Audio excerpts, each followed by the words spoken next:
श्री स्वामी समर्थ. नमस्कार. सातारा मजवणीमध्ये आपल्या सर्वांचं खूप खूप स्वागत आहे. आज मी तुम्हाला शेवग्याच्या पानांची भाजी करून दाखवणार आहे आणि त्याचे गुण फायदे खूप आहेत. त्या कॅल्शियम या भाजीमध्ये भरपूर असतं. तर आपण आता ही भाजी पहिल्यांदा एकदम अशी ही भाजी कशी साफ करायची, तर आपल्याला ही जी कोळी कोळी पुढे पानं असतात ना, ती फक्त पानं आपल्याला घ्यायची. काही काही लोक काय करतात, समजा आता आपल्याला भाजी नीट करायचं हे असेल, का कंटाळा आला असेल किंवा असं, तर ते एका फडक्यात रात्रभर ह्या फडक्यात गुंडून ठेवायची. मग सकाळी ते आपोआप पानं निघतात. तर आता मी लगेच करणार आहे, त्यामुळे मी अशी एक एक पानं अशी काढून घेणार आहे. अशी ओढली ना तरी निघतात अशी पानं छान. कोण कोण शिजवून घेतं, कोण डायरेक्ट कापून टाकतात. तर आता आपण हे पाहू शकता तुम्ही. पानं जास्त आपल्याला ही जी पानं आहे ते मिळत नाहीत, गावाकडे जास्त असतात ह्याची शेवग्याची भाजी. पण खूप ही आहे, गुणकारी आहे, एकदम औषधिक आहे, डायबिटीसला चांगली आहे. आता मी अशी सगळं साफ करून घेते आणि 1-2 पाण्यात अशी धुवून स्वच्छ घेणार आहे. ही जी भाजी मी आणली ना, ही डायरेक्ट झाडाची तोडलेली आहे. सातारला आम्ही गेलो ना, तिकडे भावाच्या दारात झाड आहे असं हे शेवग्याचं, तिथून आम्ही डायरेक्ट काढून आणलेली आहे. एकदम ताजी आहे. कोवळी पानं आहेत, एकदम छान कोवळीच आपल्याला पानं पाहिजे असतात.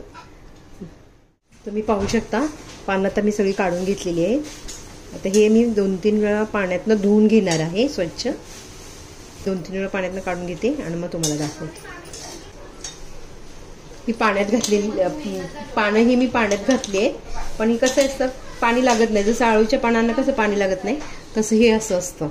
नुसतं असं दाबून पाणी नुसतं धुवायचं आपण. आळूच्या पानांवर पाणी राहत नाही, तसं ही पण पानं तशीच आहेत. ही पाणी ना राहत नाही, असं बुडत नाही भाजी ही. म्हणून अशी आपण हाताने धुवून घ्यायची स्वच्छ. तुम्हाला दाखवते मी तेवढ्यासाठी की भाजी काय कायला माहिती नाही आहे. ही भाजी शेवग्याच्या पानं माहिती नाहीत कोणाला. मग असं धुवायची आपण स्वच्छ. 2 वेळा धुवा स्वच्छ अशी.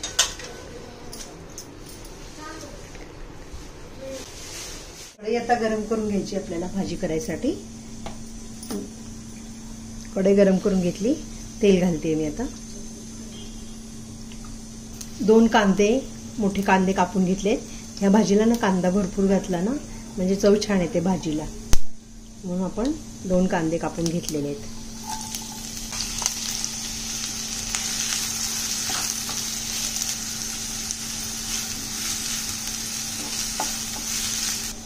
हिरव्या मिरच्या अशा चिरून घालायच्यात आपल्याला. तुम्ही तुमच्या आवडीनुसार घालू शकता.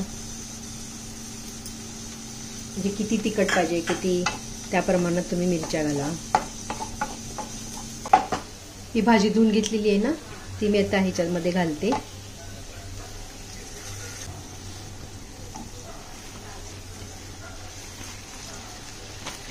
मीठ नंतर आपण लास्टला घालायचं, कारण भाजी दिसते तेवढी होत नाही, कमी होते एकदम, म्हणून मीठला आपण लास्टला घालायचे.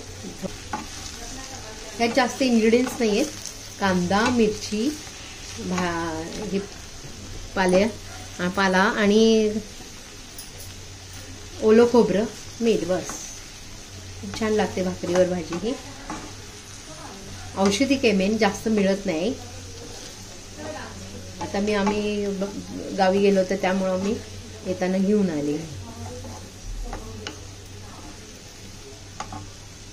नीट करताना ना खूप सगळीकडे हे होते, त्याचा पाला खूप पडतो पटकन.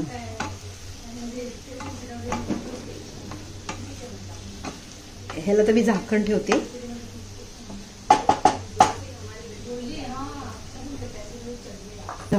आता म्हणजे भाजी आतल्या शिजत राहील. काढूया आता आपण.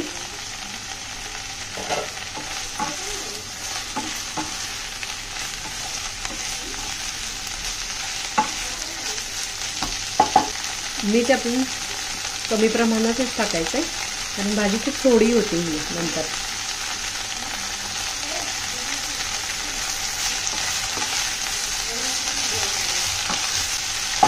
ओलं खोबरं टाकूया. भरपूर ओलं खोबरं टाकायचं.